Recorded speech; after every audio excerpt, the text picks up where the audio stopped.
חשיכה גדולה על מדינתנו. מאז כולנו אבלים וכואבים את הירצחם של יותר מ-1,400 מבני משפחתנו. ליבנו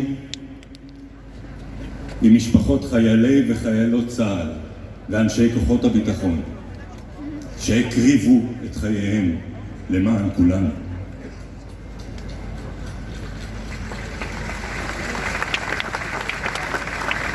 תפילותינו עם חיילי וחיילות צה"ל ואנשי כוחות הביטחון שברגעים אלו נלחמים למען ביטחוננו כולנו.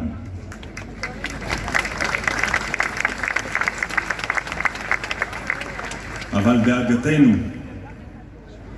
הערב ובכל יום ובכל לילה ב57 הימים האחרונים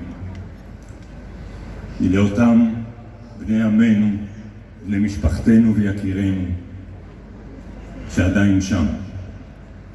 אלו שהשביעי לאוקטובר עדיין לא הסתיים עבורם. הם עדיין מוקפים במחבלים.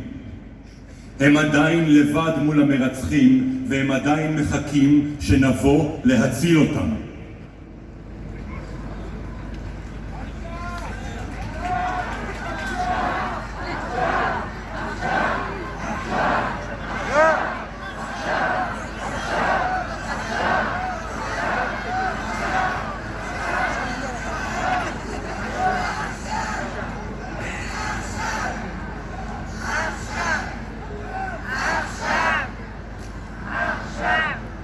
בתוך החשיכה הזאת נדלקו עבורנו השבוע 114 אורות. בני המשפחות שחזרו אל זרועות יקיריהם